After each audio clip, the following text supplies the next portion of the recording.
Hello दोस्तों, राधे राधे। दोस्तों, आप सभी को शरद पूर्णिमा की हार्दिक शुभकामनाएं। तो सभी भक्तजनों को शरद पूर्णिमा की हार्दिक शुभकामनाएं। यह कन्फ्यूजन बना हुआ है दोस्तों कि शरद पूर्णिमा 6 अक्टूबर को है या फिर 7 अक्टूबर को। तो हिंदू धर्म में शारदीय नवरात्रि के समाप्त होने के बाद आने वाली पूर्णिमा को ही शरद पूर्णिमा कहा जाता है। इस दिन किए जाने वाले व्रत को कामदी व्रत के नाम से जाना जाता है। अश्विन मास में ही शरद पूर्णिमा की तिथि आती है और इसे राज पूर्णिमा और कोगर पूर्णिमा के नाम से भी जाना जाता है। हिंदू धर्म में मान्यताओं के अनुसार इस दिन भगवान श्री कृष्ण ने गोपियों के संग रचाया था। इस दिन चंद्रमा की किरणों से अमृत की वर्षा भी होती है। इसलिए इस दिन का इंतजार ज्योतिष पंडित, वैज्ञानिक, आयुर्वेदाचार्य सभी करते हैं। कई जगहों पर खीर बनाकर रात भर चंद्रमा की रोशनी में रखने की परंपरा है। पूर्णिमा के दिन चंद्रमा अपनी 16 कलाओं से परिपूर्ण होता है। इस दिन चंद्रमा पूरी तरह से पृथ्वी के नज़दीक होता है। इसी कारण अन्य दिनों की अपेक्षा इस दिन चंद्रमा का जो आकार है वो बड़ा दिखाई देता है और इस दिन का इंतज़ार बड़ी बेसब्री से लोग करते हैं। इस दिन सभी जीवनदायिनी जड़ी बूटियों को चंद्रमा की रोशनी में रात भर के लिए रखा जाता है। इस दिन चंद्रमा की किरणों से अमृत की वर्षा होती है और सभी जड़ी बूटियों में अमृत वर्षा में स्नान कराया जाता है। जड़ी बूटियाँ रोगियों पर इसलिए तुरंत असर करती हैं। चंद्रमा को वेद और पुराणों में जल का कारक माना जाता है। वहीं दूसरी ओर चंद्रमा को औषधियों और जड़ी बूटियों का स्वामी भी कहा जाता है। इस दिन चंद्रमा की रोशनी में खीर रखकर खाने की परंपरा बहुत समय से चली आ रही है।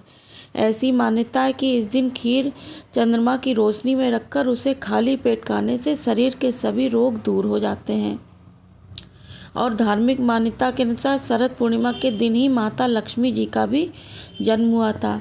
इसी दिन व्रत रखकर जो भी भक्त माता लक्ष्मी को सच्चे मन से श्रद्धा और पूजा करता है, उनकी सभी मनोकामनाएं माँ लक्ष्मी तुरंत ही पूर्ण करती हैं। कुछ ऐसे दिन भी जिन्हें करने से ज़रूर बचना चाहिए, जिनसे भारी नुकसान हमें पड़ सकता है। चलो आपको बता देती हूँ शरद पूर्णिमा का शुभ मुहूर्त, इस दिन महत्व के बारे में। तो दोस्तों, शरद पूर्णिमा की रात माँ लक्ष्मी जी अपने हाथों से वर और अभय को लिए घूमती हैं। इस दिन वे अपने जागते हुए भक्तों को धन, सुख, समृद्धि और वैभव का आशीर्वाद देती हैं। इसलिए इस दिन माँ लक्ष्मी जी की सच्चे मन से पूजा करनी चाहिए और शाम को चंद्र दर्शन करके सोना, चांदी या फिर मिट्टी का दीपक जरूर ही जलाना चाहिए। और घी और शक्कर से बनी हुई चंद्रमा की चांदनी में खीर रखी जाती है। एक पहर बीत जाए तो यह भोग लक्ष्मी जी को अर्पित करना चाहिए। अगले दिन सुबह ब्रह्म मुहूर्त में उठकर खाली पेट इस खीर का सेवन जरूर करना चाहिए। उससे आप सुबह की पूजा अवश्य ही कर लें उससे पहले। और चलिए आपको बताती हूँ पर शरद पूर्णिमा की तिथि कब है, किस दिन यह कार्य आप कर सकते हैं। आप माँ लक्ष्मी की इस वीडियो को लाइक करके कमेंट जरूर में माँ जय माता लक्ष्मी ज़रूर लिख दीजिएगा। दोस्तों, अगर अपनी कुंडली के अनुसार दोस्तों अपना नाम, डेट ऑफ बर्थ, राशि लिख दीजिए। शरद पूर्णिमा के अनुसार आपकी कुंडली क्या कहती है, सभी को आपको मैं रिप्लाई दूंगी। अगर मेरी आवाज़ आप पहली बार सुन रहे हैं तो चैनल को आप लाइक सब्सक्राइब करिए। और दोस्तों, अब समस्याओं से जुड़ी और व्रत पर्व से जुड़ी हुई संपूर्ण जानकारी लेकर हर रोज़ आप सभी के सामने आती हूँ। और 2025 में शरद पूर्णिमा का व्रत 6 अक्टूबर दिन सोमवार को रखा जाएगा। पूर्णिमा तिथि प्रारंभ हो रही है 6 अक्टूबर को 12:30 बजे से 12:23 पर और समापन है इसका 7 अक्टूबर को प्रातः 9:16 पर। चंद्रोदय का समय रहेगा 6 अक्टूबर शाम 5:27 से लेके स्नान दान का मुहूर्त होगा प्रातः 4:39 से लेकर अगले दिन प्रातःकाल 5:28 पर। लक्ष्मी पूजा का शुभ मुहूर्त 11:45 रात में लेकर रात 12:34 तक।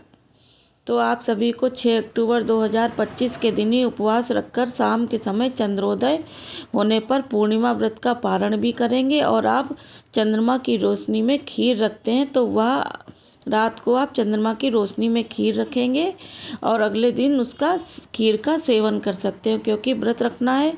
तो ऐसे में आपके लिए एक उपाय, आप बुधवार की रात को ही चंद्रमा की रोशनी में ज़रूर कर लें। कोई भी दूध से बनी हुई मिठाई जैसे कि बर्फ़ी हो, पाग हो, आप रख लें, ठीक है। इसके अलावा आप दही में शक्कर मिलाकर भी चंद्रमा की रोशनी में थोड़ी देर के लिए उसको भी रख सकते हैं, जिसका सेवन आप अगले दिन सुबह पूजा के बाद कर सकते हैं।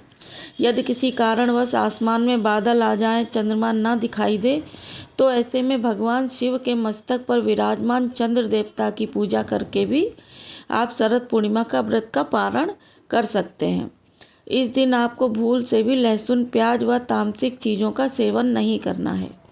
यदि हो सके तो सभी भक्तों को श्री सत्यनारायण भगवान की कथा का पाठ भी करना चाहिए और दोपहर के समय ही करना चाहिए, क्योंकि ऐसी मान्यता इस दिन माता लक्ष्मी का जन्म हुआ था। तो कुछ उपाय करके आप माता रानी को अपनी मुँह मांगी मुराद भी पूर्ण करवा सकते हैं। आज के समय में सबसे ज़्यादा ज़रूरत हर किसी को धन संपदा की ही होती है। ऐसे में आप इस दिन कुबेर मंत्र का जाप जरूर कीजिएगा। शरद पूर्णिमा की रात के समय ओम याच्छाय कुबेराय व श्रवणाय धन धान्य दीपिताय नमः इस मंत्र का जाप आप 108 बार जरूर ही करें। इससे धन की कभी कमी नहीं होगी और अचल संपत्ति में वृद्धि होगी। साथ ही धन आकर्षक करने के लिए शरद पूर्णिमा की शाम को पीपल के पेड़ के नीचे आप घी का दीपक जरूर जलाइएगा। दीपक में एक लौंग और थोड़ी सी मिश्री डाल दें। माना जाता है कि इससे धन संपत्ति जुड़ी रहती है और जो भी रुकावटें आती हैं वो दूर हो जाती है। पूर्णिमा के दिन माँ लक्ष्मी का पूजन करते समय आप जरूर ही इसे समर्पित करिएगा। आपके घर में लक्ष्मी स्थायी रूप से होती है और व्यापारियों और नौकरी पेशा लोगों के लिए विशेष लाभकारी होता है। इस दिन चंद्रमा को अर्घ दें और रात दूध और शहद मिलाकर चांद को अर्घ जरूर दीजिएगा। साथ ही मन ही मन में धन संबंधी प्रार्थना करें। घर में धन धान्य और मानसिक शांति भी मिलती है। धान के जो दाने होते हैं, इस दिन विशेष रूप से इसका उपाय किया जाता है।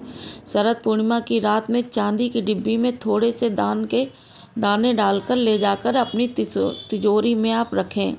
यह उपाय धन संचय और स्थिरता में बहुत ही प्रभावशाली माना जाता है। इस दिन सफ़ेद वस्त्र और सफ़ेद चीज़ों का जितना ज़्यादा आप दान करेंगे, आपकी ग्रहों की दशा उतनी ही उचित होगी। यानी जो आपके ग्रह दोष हैं वो भी हट जाते हैं।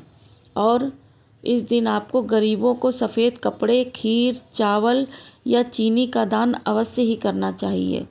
जीवन में बरकत हो, धन की कमी हो ना रहे, इसलिए भी शरद पूर्णिमा से जुड़ी संपूर्ण जानकारी आपको दे रही हूँ। कई उपाय भी आपके साथ शेयर किए हैं। तो दोस्तों, आपको वीडियो कैसी लगी?